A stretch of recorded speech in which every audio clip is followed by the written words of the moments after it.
നമ്മളിവിടെ എക്സ്പ്ലെയിൻ ചെയ്തുകൊണ്ടിരിക്കുന്നത് current ongoing ആയി പൊയ്ക്കൊണ്ടിരിക്കുന്ന കൊറിയൻ ബിയലായ സ്വീറ്റ് ബ്ലഡിന്റെ എപ്പിസോഡ്സ് ആണ്. സോ അധികം വൈകാതെ തന്നെ നമുക്ക് എപ്പിസോഡ് 2ന്റെ എക്സ്പ്ലനേഷനിലേക്ക് കടക്കാം. ചാനൽ ആദ്യമായിട്ട് കാണുന്നവരാണെങ്കിൽ ഒന്ന് സബ്സ്ക്രൈബ് ചെയ്ത് വെക്കുക, എന്നാൽ മാത്രമേ നിങ്ങൾക്ക് പുതിയ പുതിയ ഡ്രാമയുടെ നോട്ടിഫിക്കേഷൻസ് കിട്ടത്തുള്ളൂ. സോ നമുക്ക് അധികം വൈകിപ്പിക്കാതെ തന്നെ എപ്പിസോഡിലേക്ക് കടക്കാം. എപ്പിസോഡ് 2 തുടങ്ങുമ്പോൾ തന്നെ നമ്മളെ കാണിക്കുന്നത് മിനുവിന്റെ ബ്ലഡ് കുടിച്ച് ബോധം കെട്ടി എടുത്ത് നമ്മുടെ വാമ്പാറിനെയാണ്. ആൻഡ് നമ്മുടെ വാമ്പാർ ഇപ്പോൾ ഉള്ളത് മിനുവിന്റെ വീട്ടിലാണ്. വാമ്പാർ കണ്ണു തുറക്കുമ്പോൾ വാമ്പാറിന് മനസ്സിലാവുന്നുണ്ട് താൻ ഏതോ മനുഷ്യന്റെ വീട്ടിലാണുള്ളതെന്ന്. കാരണം വാമ്പാറിന് സ്മെൽ അടിക്കുന്നുണ്ട്. ആൻഡ് അപ്പോഴാണ് നമ്മളെ കാണിക്കുന്നത് ഈ വാമ്പയറിനെ ആണെങ്കിൽ അടിതൊട്ട് മുടി വരെ കയറ് വെച്ച് കെട്ടിയിട്ടിട്ടുണ്ട്, കാരണം എഴുന്നേറ്റ് പെട്ടെന്ന് ആക്രമിക്കാണ്ടിരിക്കാൻ. ആൻഡ് വാമ്പയർ എങ്ങനെയൊക്കെയോ ആ കെട്ടൊക്കെ വെച്ചോണ്ട് എഴുന്നേറ്റിരിക്കുമ്പോൾ കാണുന്നത് തന്റെ മുമ്പിലിരിക്കുന്ന മിനുവിനെയാണ്. മിനു ആണെങ്കിലോ കടമുറ്റത്ത് കത്തുന്ന യക്ഷിനെ തളയ്ക്കാൻ വേണ്ടി നിൽക്കുന്ന പോലെ ഒരു കുരിശും കഴുത്തിൽ ഒരു വലിയ ഗാർലിക്കിന്റെ മാലയൊക്കെ ഇട്ടുകൊണ്ടാണ് നിൽക്കുന്നത്. ആൻഡ് നമ്മുടെ വാമ്പയർ ചോദിക്കുന്നുണ്ട്, എന്തിടാ മോനെ വയ്യ, എനിക്ക് തീരെ സുഖമില്ല, എന്ത് കോലം കെട്ടിയിരിക്കുന്നതെന്ന് ചോദിക്കുന്നുണ്ട്. അപ്പൊ നമ്മുടെ മിനു പറഞ്ഞുകൊണ്ട് മിണ്ടിപ്പോഴത്തെ കത്തിച്ച് കളയുന്ന രീതി നമ്മുടെ മിനു ഇരിക്കുവാണേ. ആൻഡ് നമ്മുടെ വാമ്പയറിന്റെ മേത്തേക്കാണ് നോക്കിയിട്ട് ചോദിക്കുന്നുണ്ട്, ഓക്കെ എന്നെ കെട്ടിയിട്ടാൽ നമുക്ക് സമ്മതിക്കാം, ഞാൻ ആക്രമിക്കാണ്ടിരിക്കാൻ വേണ്ടിയിട്ടാണ്. ആൻഡ് നീ ഇതെന്ത് ഈ ഫാൻസി ഡ്രസ് കോമ്പറ്റീഷൻ നിൽക്കുന്നതൊക്കെ എന്റെ മുമ്പിൽ കോലം കെട്ടി നിൽക്കുന്നത്. അപ്പൊ നമ്മുടെ മിനു ഇങ്ങനെ സ്വന്തം മേത്തോട്ടൊക്കെ നോക്കിയിട്ട്, അപ്പൊ നിനക്കിതൊന്നും പേടിയില്ലേ? അപ്പൊ നമ്മുടെ വാമ്പയർ പറയുന്നുണ്ട്, നീ ഏത് നൂറ്റാണ്ടിലാണ് ജീവിക്കുന്നത്? ഇതൊക്കെ മനുഷ്യന്മാർ ക്രിയേറ്റ് ചെയ്ത വെറും മിത്ത് മാത്രമാണ്. വാമ്പയേഴ്സിന് ഗാർലിക്കിന്റെ സ്മെല്ല് പറ്റത്തില്ല, കുരിശ് പറ്റത്തില്ല എന്നൊക്കെ. ആൻഡ് ഇതെന്ന് പറഞ്ഞാൽ വേറെ ഒരു സ്മെല്ല് മാത്രമാണ് ഈ ഗാർലിക്കിന്റെ സാധനം. ഇതും കൊണ്ട് എന്നെ ഒന്നും ചെയ്യാൻ പറ്റുന്നില്ല. ആൻഡ് നിന്റെ കയ്യിലിരിക്കുന്ന കുരിശ്, നീ എന്റെ കഴുത്തേലോട്ട് നോക്ക്, ഞാനൊരു ക്രിസ്ത്യാനിയാണ്, എന്റെ കഴുത്തേൽ കുരിശ് കിടപ്പുണ്ട്. ആൻഡ് എന്റെ നാട്ടിലെ ഏറ്റവും വലിയ കുരിശാണ് ഞാൻ എന്ന രീതിയിലാണ് നമ്മുടെ വാമ്പയർ നിൽക്കുന്നത്. അപ്പൊ നമ്മുടെ മിന്നു ചോദിക്കുന്നുണ്ട്, അപ്പൊ സൺലൈറ്റോ? അത് നിനക്ക് പ്രശ്നമൊന്നുമില്ല? വാമ്പയർ പറഞ്ഞു, നിനക്ക് അത്രയ്ക്ക് ബുദ്ധിമുട്ടാണ്, കുറച്ച് സൺസ്ക്രീൻ എടുത്ത് ഇങ്ങോട്ട് ഞാൻ തേച്ചിട്ടിരിക്കാന്ന്. ആൻഡ് അതോടുകൂടി മിനുവിന് മനസ്സിലായി ഇനി ഇവന്റെ ഭാഗത്തുറപ്പിച്ചാൽ തന്റെ കാശ് പോകും. അതുകൊണ്ട് മിനു ഒരു കൺഫ്യൂസ്ഡ് ആയിട്ട് നിൽക്കുവാണ്. കാര്യങ്ങളുടെ കിടപ്പോശം ഏകദേശം മിനുവിന് മനസ്സിലായി. അതുകൊണ്ട് തന്നെ മിനുവിന്റെ കുറച്ച് പേടിയും കുറഞ്ഞിട്ട് മിനു കഴുത്തേലെ ആ ഒരു ഗാർലിക്കിന്റെ മാലയൊക്കെ ഊരി മാറ്റുവാണേ. ആ ടൈമിൽ നമ്മുടെ വാമ്പയർ വല്ലാണ്ട് കിടന്ന് ചുമക്കുക. അപ്പൊ നമ്മുടെ മിനു ചോദിക്കുന്നുണ്ട്, നീ എന്താ ഇത്ര വീക്ക്? ഞാൻ ആദ്യമായിട്ട് ഇത്ര വീക്കായിട്ടുള്ള ഒരു വാമ്പയറിനെ കാണുന്നത്. അപ്പൊ വാമ്പയർ പറഞ്ഞു, എല്ലാത്തിനും കാരണം നിന്റെ ബ്ലഡാന്ന് പറഞ്ഞിട്ട് വാമ്പയർ വീണ്ടും ചുമക്കുക. ആ ടൈമിൽ മിനു അകത്ത് പോയിട്ട് കുറച്ച് വെള്ളമൊക്കെ എടുത്ത് വാമ്പയറിന് കൊടുക്കുന്നുണ്ട്. ആൻഡ് വാമ്പയർ അത് കുടിക്കുന്നുണ്ട്. അപ്പോഴത്തേക്ക് മിനുവിന് മനസ്സിലായി ഇതിനെന്തായാലും വലിയ പവറൊന്നും ഇല്ല, തന്നെ എന്തായാലും ആക്രമിക്കാനൊന്നും പോകുന്നില്ല എന്ന് മനസ്സിലാക്കിയ മിനു വാമ്പയറിന്റെ കയറൊക്കെ പതുക്കി ഇങ്ങനെ അഴിച്ചു വിടുവാണ്. ആൻഡ് വാമ്പയർ പറയുന്നുണ്ട്, ഞാൻ മനുഷ്യനല്ല, എന്നാലും എന്റെ കയറഴിച്ച് എന്നെ സഹായിച്ചതിനും വെള്ളം തന്നതിനും താങ്ക്സ് എന്ന് പറയുന്നുണ്ട്. എന്നിട്ട് മിനുവിന്റെ സംശയങ്ങൾ തീരുന്നില്ലേ. അപ്പൊ മിനു വീണ്ടും ചോദിക്കുന്നുണ്ട്, ശരിക്കും എന്താണ് ഇത്രയ്ക്ക് പവർ കിട്ടാത്തത്? സാധാരണ ഹ്യൂമൻസിന്റെ ബ്ലഡ് കുടിച്ചാൽ വാമ്പയേഴ്സിന് പവർ കിട്ടലാന്ന് പതിവ്, നിങ്ങൾക്ക് നേരെ ഓപ്പോസിറ്റ് ആണല്ലോ. ആൻഡ് ബേസിക്കലി ഞാൻ എപ്പോഴും ഭയങ്കര വീക്കായിട്ടാണ് കാണാറുള്ളത്, എനിക്ക് എപ്പോഴും അസുഖങ്ങളാണ്, പക്ഷെ ഇപ്പൊ എനിക്ക് യാതൊരു കുഴപ്പമില്ല, നിങ്ങൾക്കാണ് കുഴപ്പം, ഇതെന്താ പ്രശ്നം എന്ന് ചോദിക്കുന്നുണ്ട്. അപ്പൊ നമ്മുടെ വാമ്പയറും പറയുന്നുണ്ട്, എനിക്കും കറക്റ്റ് ആയിട്ടുള്ള കാര്യം എന്താണെന്നറിയില്ല, എന്റെ ബ്ലഡ് കുടിച്ചപ്പോൾ തൊട്ട് എന്തൊക്കെയോ മാറ്റങ്ങൾ എന്നിൽ സംഭവിക്കുന്നു, എനിക്ക് പവർ എടുക്കാൻ പറ്റില്ല, എന്തിനധികം പറയുന്നു എനിക്ക് എന്റെ ആ പല്ല് പോലും നീട്ടാൻ പറ്റുന്നില്ല എന്ന് പറയുന്നു. അപ്പൊ മിനു ഇങ്ങനെ കൺഫ്യൂസ്ഡ് ആയിട്ടിരിക്കുവാണ്. ആ ടൈമിൽ നമ്മുടെ വാമ്പയർ ചോദിക്കാണ്, ഞാൻ നിന്റെ ബ്ലഡ് കുറച്ചും കൂടി ഒന്ന് കുടിച്ച് നോക്കട്ടെ എന്ന് ചോദിക്കുന്നു. അപ്പൊ മിനു പറഞ്ഞു, പോടാ പ്രാന്താ, നിനക്ക് എന്താ പല അസുഖമുണ്ടോ, പോയി ആടുന്ന്, എന്റെ ബ്ലഡ് ഒന്നും ഞാൻ തരൂല എന്ന് പറയുമ്പോൾ നമ്മുടെ വാമ്പയർ, തരത്തില്ല വേണ്ട, എന്നാൽ പിന്നെ ഇങ്ങനെ ഒന്ന് ട്രൈ ചെയ്യട്ടെ എന്നും പറഞ്ഞ് നമ്മുടെ മിനുവിനെ പിടിച്ച് അടുത്തേക്ക് വലിച്ചിട്ട് ചുണ്ടില് കടിക്കുന്നുണ്ട്. അതായത് നമുക്ക് കാണുമ്പോൾ കിസ്സായിട്ട് തോന്നുമെങ്കിൽ നമ്മുടെ വാമ്പയർ ഉദ്ദേശിച്ചത് ചുണ്ടിൽ നിന്ന് കുറച്ച് ബ്ലഡ് എടുക്കാമെന്നായിരുന്നു. ആൻഡ് അത് നടന്നില്ല. വാമ്പയർ പറഞ്ഞു, പക്ഷേ ചുണ്ടിൽ നിന്ന് കുറച്ച് എടുക്കാമെന്ന് വിചാരിച്ചത്, അതും നടന്നില്ല. അപ്പൊ മിനു ചോദിക്കുന്നുണ്ട്, ദൈവമേ ഇവര് മുഴുവൻ പ്രാന്താണെന്നുണ്ട്. പെട്ടെന്ന് നമ്മുടെ മിനുവിന് ഓർമ്മ വന്നത് പാർട്ട് ടൈം ജോലിയുടെ ടൈം ആയല്ലോ എന്ന്. അത് നമ്മൾ മിനു എഴുന്നേറ്റിട്ട് പറഞ്ഞു, ഞാൻ എൻ്റെ ജോലിക്ക് പോവാണ്, തൽക്കാലം ഞാനിത് പോലീസ് റിപ്പോർട്ട് ചെയ്യുന്നില്ല, പക്ഷെ ഞാൻ വരുമ്പോഴാണ് തന്നെ ഇവിടെ കണ്ടാൽ ഞാൻ ഉറപ്പായിട്ടും പോലീസിന് റിപ്പോർട്ട് ചെയ്യുമെന്ന് പറയുമ്പോൾ നമ്മുടെ വാമ്പയർ പറയുന്നുണ്ട്, പോലീസ്, അതും വാമ്പയേഴ്സിന്റെ കിങ് ആയ ലൂസിഫറായി എന്നെ പിടിക്കാൻ പോലീസ്. ഇവിടെയാണ് നമ്മളെ കാണിക്കുന്നത്. അതായത് 100 വർഷത്തിൽ ഒരിക്കൽ തുറക്കുന്ന ആ ഒരു ബ്ലഡ് മൂൺ ടൈമിൽ തുറക്കുന്ന ആ ഒരു ഡോറിൽ നിന്ന് ഇറങ്ങി വരുന്ന ഒരു ലൂസിഫറിന്റെ കഥ ഫസ്റ്റ് എപ്പിസോഡിൽ പറഞ്ഞിട്ടുണ്ടായിരുന്നു. ആ ലൂസിഫറാണ് ഇത്. ദെൻ ഇതും പറഞ്ഞിട്ട് നമ്മുടെ മിനു ആണെങ്കിൽ ജോലിക്ക് ഇറങ്ങി പോവാണ്. മിനു അങ്ങോട്ട് നടന്ന് നീങ്ങി ഡോറിന്റെ അടുത്ത് എത്താനായപ്പോ പെട്ടെന്ന് മിനുവിനും വയ്യാണ്ടാവുന്നു, അപ്പുറത്തെ വാമ്പയറിനും വയ്യാണ്ടാവുന്നു. അപ്പൊ മിനുവിന്റെ കണ്ണ് നമ്മളെ കാണിക്കുന്നുണ്ട്, ഒരു ചെറിയ റെഡ് കളർ ഇങ്ങനെ വന്നിട്ട് പോകുന്നുണ്ട്. ആൻഡ് മിനു അവിടെ തന്നെ വീഴുവാണ്, ബോധം കെട്ടല്ല വീഴുന്നത്, വയ്യാണ്ടായിട്ട് വീഴുവാണ്. വാമ്പയറിനോട് തീരെ പറ്റുന്നില്ല. അപ്പൊ ഇവർക്ക് എന്തോ ഒരു സാധനം ക്ലിക്കായി, അതായത് ഒരു പ്രത്യേക ഡിസ്റ്റൻസിന് അപ്പുറത്തേക്ക് പോവാണെങ്കിൽ ഇവർക്ക് ഇതുപോലെ സംഭവിക്കും. അപ്പൊ എന്താ, മിനുവും വാമ്പയറും പരസ്പരം നിരങ്ങി വന്ന് അടുത്തടുത്തിരുന്നപ്പം അവർ ഓക്കെ. അപ്പൊ അവർക്ക് മനസ്സിലായി ഇങ്ങനെ എന്തോ കുഴപ്പമാണെന്ന്. ദെൻ അവർ അങ്ങനെ ഇരിക്കുമ്പോൾ നമ്മുടെ വാമ്പയറിന് കാര്യങ്ങളെല്ലാം കറക്റ്റ് ആയിട്ട് പിടിയിട്ട് ആൻഡ് വാമ്പയർ പറയുവാണ്, നമുക്ക് രണ്ടുപേർക്കും, അതായത് ഞാൻ നിന്റെ ബ്ലഡ് കുടിച്ചതോടുകൂടി സംഭവിച്ചത് എന്താണെന്ന് വെച്ചാൽ നമ്മൾ രണ്ടുപേരും ബ്ലഡ് മിക്സ് ആയി. സോ ഇനി നമുക്ക് രണ്ടുപേർക്കും ഒന്നിച്ചല്ലാണ്ട് സെപ്പറേറ്റ് ആയിട്ട് നടക്കാൻ പറ്റില്ല. ഒരു സ്പെസിഫിക് ആയിട്ടുള്ള ഒരു ഡിസ്റ്റൻസിന്റെ അപ്പുറത്തേക്ക് നമ്മൾ പോവുകയാണെങ്കിൽ രണ്ടാളും കൊളാപ്സ് ആയിട്ട് വീഴും. നമ്മുടെ മിനുവിനാണെങ്കിൽ ഒന്നും തിരിയുന്നില്ല. മിനു ചോദിക്കുന്നുണ്ട്, അപ്പൊ എന്താ ഇനി ചെയ്യേണ്ടത് ഇങ്ങനെ ഒട്ടിപ്പറ്റി നടക്കണമെന്ന് ചോദിക്കുമ്പോൾ നമ്മുടെ വാമ്പയർ പറയുന്നുണ്ട് ഒരു സൊല്യൂഷൻ കണ്ടുപിടിക്കുന്നവരെ അത് മാത്രമേ വഴിയുള്ളൂ. ആൻഡ് ഓൾസോ സിമ്പിളായിട്ട് പറയുവാണെങ്കിൽ ഞാൻ നിന്റെ മെഡിസിനും നീ എന്റെ വാക്സിനുമാണ്, നമുക്ക് രണ്ടുപേർക്ക് ഇപ്പോൾ ഒരേ ബോഡി പ്ലാൻ ആണെന്നും പറയുന്നുണ്ട്.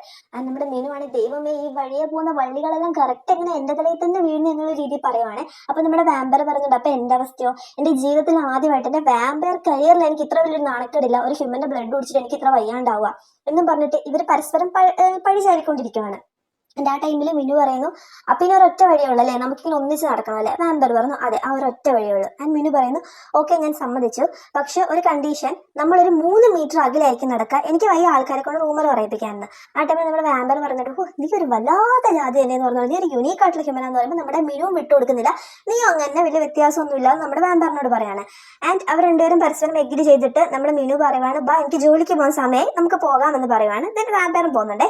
അവിടെ നടക്കുന്നത് തന്നെ അങ്ങനെയാണ്, നമ്മുടെ മിനു ഫ്രണ്ടിൽ നടക്കും, നമ്മുടെ വാമ്പർ ബാക്കിൽ, ഇവർ പറഞ്ഞ പോലെ ഒരു 3 മീറ്റർ ഡിസ്റ്റൻസ് പാലിച്ചാണ് നടക്കുന്നത്. ആൻഡ് പോകുന്ന വഴിക്കാണെങ്കിൽ വാമ്പർ ഓരോ സാധനം കാണുമ്പോൾ അതിലൊക്കെ പിടിക്കുകയും തൊടുകയൊക്കെ ചെയ്തുകൊണ്ടിരിക്കുന്നുണ്ട്. മിനുവിനാണെങ്കിൽ സമയം പോയി, മിനു ഇത് റെഗുലറായിട്ട് കണ്ടുകൊണ്ടിരിക്കുന്ന കാര്യമാണല്ലോ, വാമ്പറിനല്ലേ 100 കൊല്ലത്ത് ഒരിക്കൽ കാണുന്നതല്ലേ, പുള്ളി അതും ഇതൊക്കെ തൊട്ടും പിടിച്ചൊക്കെയാണ് വരുന്നത്. ആൻഡ് മിനു വേഗം നടക്കാൻ പറഞ്ഞു, മിനു കുറച്ച് വേഗം നടക്കുന്നുണ്ട്. പോകുന്ന വഴിക്ക് പെട്ടെന്ന് വാമ്പർ ഒരു കണ്ണാടി ഉണ്ട്, അപ്പം അവൻ്റെ തന്നെ റിഫ്ലക്ഷൻ കാണുമല്ലോ. പക്ഷെ ലൂസിഫറെ നീ ഒരു സുന്ദരൻ തന്നെ എന്ന രീതിയിൽ കണ്ണാടി നോക്കിക്കൊണ്ടിരിക്കുമ്പോൾ നമ്മുടെ മിനു വന്നിട്ട് ആരെ വായി നോക്കിക്കൊണ്ടിരിക്കുക, ചന്തം കാണാൻ പറ്റിയ സമയം, എൻ്റെ പണി ഇപ്പം പോവേ കയറി വാ എന്ന് പറഞ്ഞുകൊണ്ട് നമ്മുടെ വാമ്പറിനെ വലിച്ചുകൊണ്ട് ജോലി ചെയ്യുന്ന ആ കഫേയിലേക്ക് കയറി ചെല്ലുവാണ്. കഫേയിലേക്ക് കയറുമ്പോൾ തന്നെ ഓണർ എന്താ ചെയ്തുകൊണ്ടിരിക്കുവാണ്. ആ ടൈമിൽ നമ്മുടെ മിനു ഓണറിനെ ഗ്രീറ്റ് ചെയ്ത് ഗുഡ് മോർണിംഗ് എന്നൊക്കെ പറഞ്ഞിട്ട് അകത്തേക്ക് കയറുന്നുണ്ട്. ആ ടൈമിൽ ഓണർ ചോദിക്കുന്നുണ്ട് എന്താ മോനെ ലേറ്റ് ആയി എന്ന് പറഞ്ഞിട്ട് തിരിയുമ്പോൾ തൊട്ടപ്പുറത്ത് നമ്മുടെ ലൂസിഫറിനെ, നമ്മുടെ വാമ്പറിനെ കാണുന്നുണ്ട്. ഞാൻ ചോദിക്കുന്നുണ്ട് ഇതാരോ നിന്റെ ഫ്രണ്ട് ആണോന്ന്. അപ്പം മിനു ഒന്ന് ആലോചിച്ചിട്ട് പറയുന്നുണ്ട് ഇതെന്റെ ഫ്രണ്ട് അല്ല, പകരം ഇതെന്റെ കസിൻ ആണ്, കസിൻ പുറത്തായിരുന്നു, അപ്പം ഇന്ന് വീട്ടിലേക്ക് വന്നപ്പോൾ അവിടെ ആരും ഇല്ലാത്തതുകൊണ്ട് ഞാൻ ഇങ്ങോട്ട് എനിക്കൊരു കമ്പനിക്ക് വേണ്ടി കൂട്ടിക്കൊണ്ട് വന്നാന്ന് പറയുന്നുണ്ട്. ആ ടൈമിൽ നമ്മുടെ മൊയിലാളി പറയുന്നുണ്ട് അതെന്തായാലും നന്നായി, ഇവിടെ സ്റ്റാഫ് കുറവായിരുന്നു, നിന്റെ കസിൻ ഉള്ളപ്പോൾ ഒന്ന് സഹായിക്കൂല, നിനക്കൊരു കൈ സഹായമായി, നല്ല കാര്യം എന്ന് പറഞ്ഞിട്ട് ചോദിക്കുന്നുണ്ട് നിന്റെ കസിന്റെ പേരെന്താന്ന്.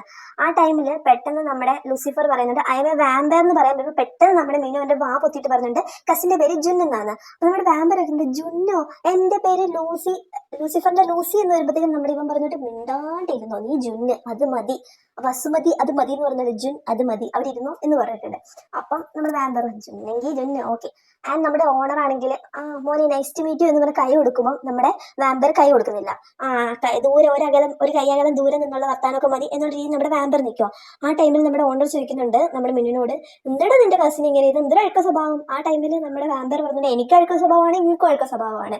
നമ്മുടെ മിനു ആണെങ്കിൽ പൊന്നു മോനെ കഞ്ഞിയിൽ പാറ്റേനെ ഇതൊന്നും മിണ്ടാണ്ടിരിക്കുക എന്ന് പറഞ്ഞിട്ട് പറയുന്നുണ്ട് അത് പിന്നെ ഇപ്പം പുറത്തായിരുന്നല്ലോ, അതിൻ്റെതായ കുറച്ച് മാനുഫാക്ചറിങ് ഡിഫക്റ്റുകൾ കാര്യമാക്കേണ്ട, ഞാൻ സെറ്റാക്കി എടുത്തോളാം എന്ന് പറയുമ്പോൾ നമ്മുടെ ഓണർ എന്താണെന്ന് വെച്ചാൽ ചെയ്യും, ഞാൻ പോവാ കാര്യങ്ങളൊക്കെ നോക്കി നടത്തിക്കോണം എന്ന് പറഞ്ഞിട്ട് പുള്ളി പോകുന്നുണ്ട്.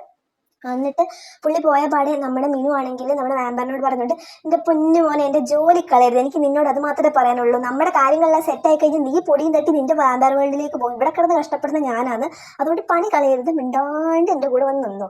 അപ്പോഴത്തേക്ക് വാമ്പർ പറഞ്ഞിട്ടോ ഈ സ്ഥലത്തൊക്കെ എങ്ങനെയാണ് നീ പണിയെടുക്കേണ്ടത്, ഇത്രയും ബോറിംഗ് ആയിട്ടുള്ള സ്ഥലം വേറെ ഇല്ല എന്ന് പറയുമ്പോൾ ജുൻ അങ്ങ് നടന്നു പോവാണ്. ഇവൻ എൻ്റെ കയ്യിൽ കഞ്ഞിയിൽ പാറ്റ മാത്രമല്ല പഴുതാരേനെ പാമ്പിനെ എല്ലാം പിടിച്ചിരുന്ന ലക്ഷണമെന്നും പറഞ്ഞുകൊണ്ട് പോകുന്നുണ്ട്. അവിടെ സീൻ കട്ട് ചെയ്യുവാണേ. നമ്മുടെ മിനു ആണെങ്കിൽ കോഫി മെഷീനിൽ കോഫി ഉണ്ടാക്കിക്കൊണ്ടിരിക്കുക. ആൻഡ് നമ്മുടെ വാമ്പയർ ആണെങ്കിൽ അപ്പുറത്തിരുന്നിട്ട് ഇത് സൂക്ഷ്മമായിട്ട് നോക്കിക്കൊണ്ടിരിക്കുക. ഇത് കൊള്ളാല് ടെക്നോളജി, ഇതിൽ മനുഷ്യനെ പിടിച്ചിട്ടാൽ ഇതുപോലെ ബ്ലഡ് മാത്രമേ എടുക്കാൻ പറ്റുമെന്ന് ചോദിക്കുമ്പോൾ നമ്മുടെ മിനു പറഞ്ഞിട്ട് പറ്റത്തില്ല, കോഫി മാത്രമേ പറ്റത്തുള്ളൂ, ഇനി അത് പറഞ്ഞിട്ട് കൊടുത്തിട്ട് വേണം ഏതെങ്കിലുമൊക്കെ മനുഷ്യനെ തല്ലിക്കൊന്ന് വെട്ടി കൂട്ടി ഇതിനകത്ത് ഇട്ടിട്ട് ചോര എടുക്കാൻ എന്നുള്ള രീതിയിലാണ് നമ്മുടെ മിനു നിൽക്കുന്നത്. ആൻഡ് അതിൻ്റെ കൂടെ മിനു ഒരു കോഫി ആക്കിയിട്ട് ക്യാപ്പച്ചിനോ പോലത്തെ ഒരു സാധനം ആക്കിയിട്ട് വാമ്പറിൻ്റെ കൊടുത്തിട്ട് പറയുന്നുണ്ട് ഇത് കൊണ്ടുപോയിട്ട് കസ്റ്റമറിനെ കൊടുത്തിട്ട് അവിടുന്ന് താങ്ക് യു എന്ന് പറയണമെന്ന്. ആൻഡ് നമ്മുടെ വാമ്പർ പറയുന്നുണ്ട് ഇത് കൊടുത്തിട്ട് താങ്ക് യു ആണ് പറയുന്നത്, ഇന്ന് കൂച്ച് എന്ന് പറഞ്ഞിട്ട് വെച്ചാൽ പോലെ ചോദിക്കുമ്പോഴത്തേക്ക് പറഞ്ഞു അങ്ങനെയല്ല താങ്ക് യു എന്ന് പറഞ്ഞിട്ട് കുനിഞ്ഞിട്ട് താങ്ക് യു പറയണമെന്ന്. അപ്പോഴത്തേക്കും നമ്മുടെ വാമ്പർ വയ്ക്കുന്നുണ്ട് ഒരു ചായ കൊടുക്കാൻ ഇത്രത്തോളം വിനയത്തിന്റെ ആവശ്യം വല്ലതും ഉണ്ടോ. അപ്പം നമ്മുടെ മിനു തിരുത്തി കൊടുക്കുന്നുണ്ട് അത് നമ്മുടെ കസ്റ്റമറാണ്, സോ നമ്മൾ ഭയങ്കരമായിട്ട് റെസ്പെക്ട് ചെയ്തിട്ട് വേണം കൊടുക്കാൻ എന്ന് പറയുന്നുണ്ട്. എന്നാൽ അതിന്റെ കൂടെ നമ്മുടെ വാമ്പറാണ് അത് കുടിച്ച് നോക്കിയിട്ട് പറയുന്നുണ്ട് ഇതൊക്കെ എങ്ങനെയാണേ നിങ്ങൾ കുടിക്കുന്നതെന്ന് ചോദിക്കുമ്പോഴത്തേക്കും നമ്മുടെ മിനു പറയുന്നുണ്ട് നീ എങ്ങനെയാണോ ഹ്യൂമന്റെ ബ്ലഡ് കുടിക്കുന്നത് അതുപോലെയാണ് ഞങ്ങൾ ചായയും കാപ്പിയെല്ലാം കുടിക്കുന്നത്, സോ അതിൽ ഡയലോഗ് അടിക്കാതെ കൊണ്ട് കൊടു എന്ന് പറയുന്നുണ്ട്. ആൻഡ് നമ്മുടെ വാമ്പർ അവിടുന്ന് താങ്ക് യു എല്ലാം നമ്മൾ പ്രാക്ടീസ് ചെയ്തിട്ട് കൊണ്ട് കൊടുക്കുന്നുണ്ട്. അടുത്തത് കാണിക്കുന്നത് എന്താണെന്ന് വെച്ചാൽ ഒരു കസ്റ്റമർ ചായയും കൊണ്ട് വന്നിട്ട് നമ്മുടെ മിനുവിന്റെ മുമ്പിൽ ഇങ്ങനെ കുത്തി അങ്ങ് വെക്കുവാണ്. ഞാൻ പറയുന്നുണ്ട് ഇത് ഞാൻ ഓർഡർ ചെയ്ത സാധനമല്ല, എനിക്കിപ്പോൾ എന്താ റീഫണ്ട് വേണമെന്ന്. ആ ടൈമിൽ മീനു ചെക്ക് ചെയ്യുമ്പോഴത്തേക്കും ഓർഡർ എടുത്തേക്കുന്നതൊക്കെ കറക്റ്റ് ആണ്, ഉണ്ടാക്കി കൊടുത്തേക്കുന്നത് കറക്റ്റ് ആണ്. ഇയാളെന്ന് പറഞ്ഞാൽ വെറുതെ ഒരു സീൻ ക്രിയേറ്റ് ചെയ്യാൻ വേണ്ടി വന്നേക്കുന്നതാണ്. അതായത് റീഫണ്ട് വേണം, വെറുതെ അവിടെ ഒരു അലമുണ്ടാക്കി പൈസയൊക്കെ മേടിച്ചിട്ട് പോകുക, അങ്ങനത്തെ ഒരു കളിയാണ് ഇവൻ ചെയ്യുന്നത്. ആൻഡ് മിനു ആണെങ്കിൽ ഇങ്ങനെ പറയുന്നുണ്ട് നിങ്ങൾ തന്ന ഓർഡർ തന്നെയാണ് ഞാൻ നിനക്ക് തന്നിട്ടുള്ളത്. ഇയാളാണ് നിന്ന് തർക്കിക്കുക, ഇപ്പോഴത്തെ പിള്ളേർക്ക് ഒരു ബഹുമാനം ഇല്ല, ഒരു മാനേഴ്സ് ഇല്ല എന്നൊക്കെ പറഞ്ഞിട്ട് ഇയാൾ നിന്ന് തർക്കിക്കുകയാണ്. അപ്പോൾ മിനു പറയുന്നുണ്ട് എന്നാൽ പിന്നെ ഞാൻ മാനേജറിനെ വിളിക്കാം. അപ്പോൾ നീ ആരെ വിളിക്കേണ്ട, എനിക്ക് ഇപ്പം എൻ്റെ റീഫണ്ട് കിട്ടണം എന്നും പറഞ്ഞ് മിനുവിനോട് ഇങ്ങനെ ദേഷ്യപ്പെട്ടുകൊണ്ടിരിക്കുക. നിന്റെ പണി ഞാൻ കളയും എന്നൊക്കെ പറഞ്ഞിട്ട് ദേഷ്യപ്പെട്ടുകൊണ്ടിരിക്കുക. മിനുവിനാണ് എന്താ ചെയ്യേണ്ടതെന്ന് അറിയാത്തൊരവസ്ഥയിൽ നിൽക്കുമ്പോൾ പെട്ടെന്ന് നമ്മുടെ വാമ്പയർ വന്നിട്ട് പറയുന്നുണ്ട് ചായ മോശമാണെങ്കിൽ അല്ലെങ്കിൽ കോഫി മോശമാണെങ്കിൽ നമുക്കത് ഫിക്സ് ചെയ്യാൻ പറ്റും, ബട്ട് എൻ്റെ മാനേഴ്സ് ഒരിക്കലും ഞങ്ങൾക്ക് ഫിക്സ് ചെയ്യാൻ പറ്റില്ല എന്ന് പറയുന്നുണ്ട്. ആ ടൈമിൽ നമ്മളെ കാണിക്കുന്നുണ്ട് നമ്മുടെ വാമ്പയർ ആണെങ്കിൽ ആ ഒരു കസ്റ്റമറിനെ ഇങ്ങനെ സൂക്ഷിച്ച് തുറച്ച് നോക്കിക്കൊണ്ട് നിൽക്കുന്നത്. ഇതോടുകൂടി ആ എപ്പിസോഡ് അവിടെ എൻഡ് ചെയ്യുവാണ്. എന്തായാലും നമ്മുടെ വാമ്പയർ എന്തെങ്കിലും പണിയൊപ്പിക്കാണ്ടിരിക്കില്ല. സോ അടുത്ത എപ്പിസോഡിന് വേണ്ടി വെയിറ്റ് ചെയ്യുക. ഈ എപ്പിസോഡിന്റെ എക്സ്പ്ലനേഷൻ എല്ലാവർക്കും ഇഷ്ടപ്പെട്ടു എന്ന് വിചാരിക്കുന്നു. സോ ഇഷ്ടപ്പെട്ടിട്ടുണ്ടെങ്കിൽ ലൈക്ക് ചെയ്യുക, ഓൾസോ കമന്റും ചെയ്യുക. അടുത്ത എപ്പിസോഡുമായിട്ട് ഉടനെ വരുന്നതായിരിക്കും. ഇപ്പം എല്ലാവർക്കും ബൈ.